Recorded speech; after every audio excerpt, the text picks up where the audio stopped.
న్యాయవాదుల దీక్షకు సంబంధించి సీనియర్ అడ్వకేట్ హైకోర్టుకు సంబంధించి ఏ డిబేట్లో న్యాయపరమైనటువంటి అంశానికి సంబంధించి జరిగినప్పటికీ కూడా ఎవరిదైతే రిప్రజెంటేషన్ ఉంటుందో ఆ న్యాయవాది సీనియర్ అడ్వకేట్ ఉమేష్ చంద్ర గారు ఉన్నారు మనతో. న్యాయవాదులకు సంబంధించి ఎవరైతే సంఘీభావం తెలియజేస్తూ వాళ్ళకు మద్దతుగా ఈ యొక్క దీక్షలో పాల్గొన్నటువంటి పరిస్థితి అయితే మొత్తం మీద ఉన్నటువంటి పరిస్థితి ఉంది. మొత్తం మీద ప్రస్తుతం మనతో ఉన్నారు అడ్వకేట్ ఉమేష్ చంద్ర గారు ఉన్నారు. సార్ చెప్పండి, ఏంటి ప్రస్తుతం ఈ యొక్క ల్యాండ్ టైటిలింగ్ యాక్ట్ సంబంధించి ఏం చెప్తారు? ల్యాండ్ టైటిలింగ్ యాక్ట్ అనేది ఏ చట్టం చేసినా ఆ చట్టం రాజ్యాంగబద్ధంగా ఉండాలండి. సో చట్టాలు రాజ్యాంగ పరంగా ఉండాలి. సో ప్రజలకి ప్రాపర్టీ రైట్ అనేది ఒక రైట్ ఉంది. ఇంతకుముందు అది ఫండమెంటల్ రైట్గా ప్రాథమిక హక్కుగా ఉన్నప్పటికీ తర్వాత రాజ్యాంగ హక్కుగా ఆర్టికల్ 300A కింద ఉండబడింది. సో ఆ రాజ్యాంగ హక్కుకి విరుద్ధంగా ఈరోజు ఐపీ ల్యాండ్ టైటిలింగ్ యాక్ట్ ఉన్నది అనేది మా అభిప్రాయం. ఎందుకంటే దానిలో చాలా ప్రొవిజన్స్ ఏవైతే ఉన్నాయో ఆ యాక్ట్లో అవి ఎవరైతే వ్యక్తులు వాళ్ళు ఇబ్బంది పడి ఏమన్నా న్యాయస్థానంకి రావాలనుకున్నప్పుడు ఆ న్యాయస్థానానికి వచ్చే హక్కుని హరించి వేసేలా ఉంది. ఫర్ ఇన్స్టెన్స్ చట్టాలు అనేవి మన చట్టసభలు చేస్తాయి. ఆ చట్టసభలు చేసిన చట్టాలని అమలు ఆఫీసర్లు చేస్తారు.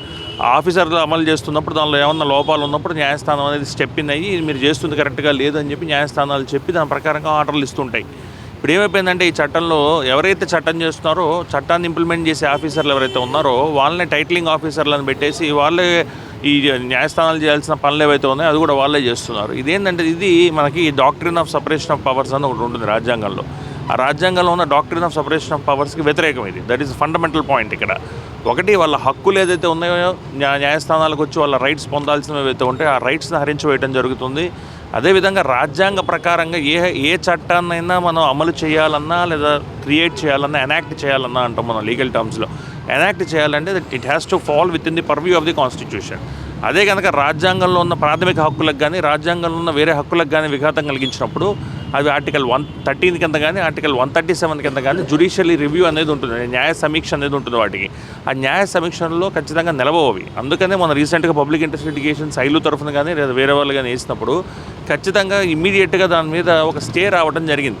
దాన్ని ఇంప్లిమెంట్ చేయమని చెప్పడం జరిగింది. ఇంప్లిమెంట్ చేయాలంటే మళ్ళీ న్యాయస్థానం ముందరకు వచ్చి మేము పర్మిషన్ తీసుకొని మాత్రమే న్యాయస్థానం పర్మిషన్ ఇస్తేనే మేము ఇంప్లిమెంట్ చేస్తామని చెప్పడం కూడా జరిగింది. సో ఇది క్లియర్గా ఏమి ఇండికేట్ చేస్తుందంటే ప్రభుత్వం ఒక పక్క చట్టాలు చేసే అధికారం ఉంది కదా అని చట్టాలను చేయటం, ఆ తర్వాత రెస్పెక్టెడ్ ఏజీ గారిని న్యాయస్థానం ముందు నిలబెట్టి ఈ ప్రొవిజన్స్ మీద స్టే ఇవ్వమని అడగటం, ఇది చూస్తుంటే లేదా దీన్ని మేము అమలు చేయట్లేదని చెప్పి ఒక దుస్థితికి ప్రభుత్వం రావటం అనేది కరెక్ట్ కాదు. దీనికి ముందే న్యాయ సమీక్ష చేసుకోవాలి.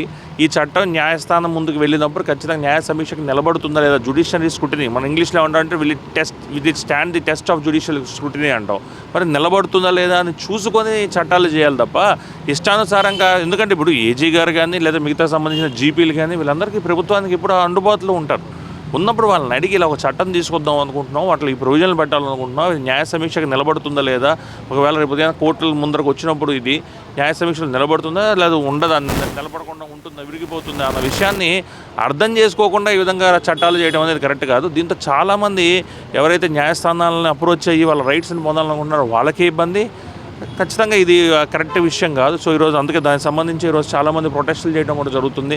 ఎవరైతే వాళ్ళు ఉన్నారో, ఎవరైతే న్యాయస్థానానికి వచ్చి వాళ్ళ రైట్లు పొందాలనుకుంటున్న వాళ్ళ తరఫున కూడా చాలామంది న్యాయవాదులు రాష్ట్రం మొత్తంగా సో చేస్తున్నారు. అదేవిధంగా ఈరోజు గుంటూరు బార్ అసోసియేషన్ వాళ్ళు తీసుకోవటం, దానికి నర్రా శ్రీనివాసరావు గారు సీనియర్ కౌన్సిల్ ఆయన అలాగే మీ అందరం కూడా దానికి సంఘీభావం తెలపటం, సో దాని ఆ నిమిత్తం ఈరోజు మనకు ఉండడం జరిగింది. ఇప్పటికైనా రాష్ట్ర ప్రభుత్వం పంతానికి పోకుండా దీన్ని ఒక ఇది రాజ్యాంగబద్ధంగా నిలవదని ఆల్రెడీ దీనిలో హైకోర్టు కూడా స్టే ఇచ్చిన విషయాన్ని గ్రహించి త్వరగా దీన్ని రిపీల్ చేసుకుంటే రాష్ట్ర ప్రభుత్వం కూడా గౌరవంగా ఉంటుంది.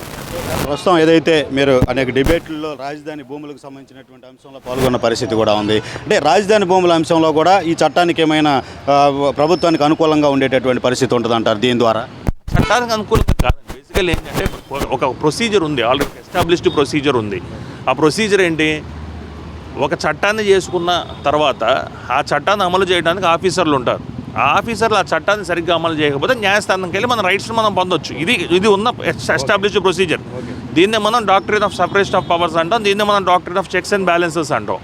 దానికి వ్యతిరేకంగా కాంట్రరీ టు దట్ వీళ్ళు ఏం చేశారు, ఎవరైతే ఒక ల్యాండ్ టైటిలింగ్ ఆఫీసర్ అనే ఒక ఎగ్జిక్యూటివ్ ఆఫీసర్ని అపాయింట్ చేసి ఆయనకి క్వాజీ జ్యుడిషియల్ పవర్స్ ఇచ్చి, సో మీకు ఏమైనా ఇబ్బంది ఉంటే ముందు అక్కడికి వెళ్ళండి, revision powers are with the high court అన్నారు. అంటే ఒక లేయర్ ఆఫ్ ఎడ్యుడికేషన్ అనేది తీసేశారు కంప్లీట్గా.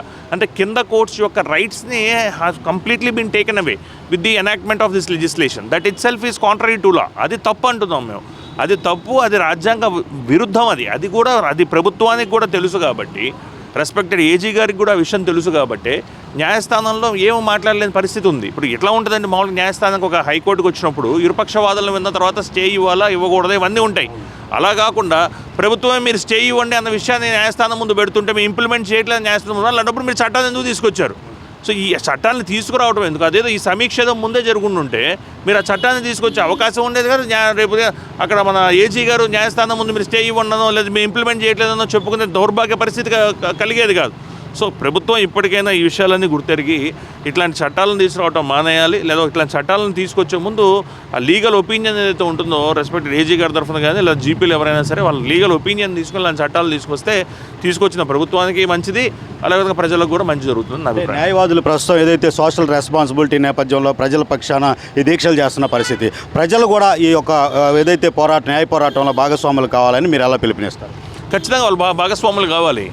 వాళ్ళ ప్రాపర్టీ రైట్స్ అవి తరతరాలుగా వాళ్ళు ఇన్హెరిట్ చేసుకున్న ప్రాపర్టీ రైట్స్ అది.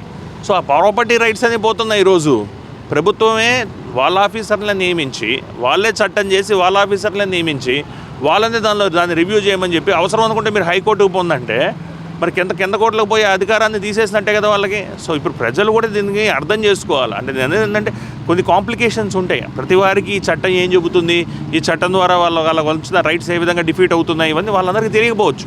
కానీ ఖచ్చితంగా మీడియా ప్రకారంగా మీరు కానీ న్యాయవాదుల ప్రకారంగా మేము కానీ మా అందరి మీద రెస్పాన్సిబిలిటీ ఉంటుంది. మనం we have to shoulder that responsibility. So ఉంది కాబట్టి ఈరోజు మనం ఈ దీక్షలో పాల్గొనడం జరుగుతుంది. వాళ్ళకు కూడా ఖచ్చితంగా చెబుతున్నా, చాలామంది ఆల్రెడీ రోడ్ల మీదకి వచ్చారు, ఈ చట్టాన్ని వ్యతిరేకంగా తీసుకోమని చెప్పి చాలా సభలు పెట్టారు, చాలా వేదికల మీద మాట్లాడారు, అన్నీ జరుగుతున్నాయి. సో అందుకని ఇప్పటికైనా ఈ విషయాన్ని చాలామంది అర్థం చేసుకోవాలా. మీకు ఏవైతే ప్రాపర్టీ మీకు వస్తున్న రైట్స్ ఏవైతే ఉన్నాయో, తరతరాలకు వస్తున్న రైట్స్ ఏవైతే ఉన్నాయో వాటిని పోగొట్టే విధంగా ఈ చట్టం ఉంది కాబట్టి సో మీరు ఎప్పటికైనా ఇంకెవరెవరైతే తెలుసుకోలేదో వాళ్ళందరూ కూడా తెలుసుకొని చట్టానికి వ్యతిరేకంగా పోరాడాలని మేము కోరుకుంటున్నాం. ఇదే పరిస్థితి ఏదైతే తరతరాలుగా వస్తున్నటువంటి హక్కులన్నీ కూడా ఉల్లంఘనకు గురయ్యే పరిస్థితి ఉంటుంది ఈ చట్టం ద్వారా అనేటటువంటి అభిప్రాయాన్ని న్యాయవాది ఉమేష్ చంద్ర గారు చెప్తున్నటువంటి పరిస్థితి అయితే ఉంది. ఏదైతే ప్రభుత్వం చేసేటటువంటి చట్టాలు అనేటటువంటి ఇంప్లిమెంట్ చేయాల్సినటువంటి అధికారులు వాళ్ళ ద్వారా ఏదైనప్పటికీ కూడా బాధితులకు సమస్య వస్తే న్యాయవాదిని అలాగే న్యాయమూర్తిని కోర్టును ఆశ్రయించే పరిస్థితి ఉంటుంది. అయితే ప్రభుత్వమే న్యాయమూర్తికి సంబంధించినటువంటి అధికారులు కట్టబెట్టే పరిస్థితి చట్టం ద్వారా ఉంటే కనుక బాధితులు పూర్తి స్థాయిలో అన్యాయానికి గురయ్యేటటువంటి పరిస్థితి ఉంటుంది అనేటటువంటి అభిప్రాయం ఉంది. ఈ చట్టాన్ని తక్షణమే రద్దు చేయాలి అనేటటువంటిది, ఆస్తులకు భద్రత లేనటువంటి ఈ చట్టాన్ని వెంటనే రద్దు చేయాలనేటటువంటి అభిప్రాయాన్ని కూడా ఉమేష్ చంద్ర గారు ఏదైతే డిమాండ్ చేస్తున్నటువంటి పరిస్థితి ఉంది.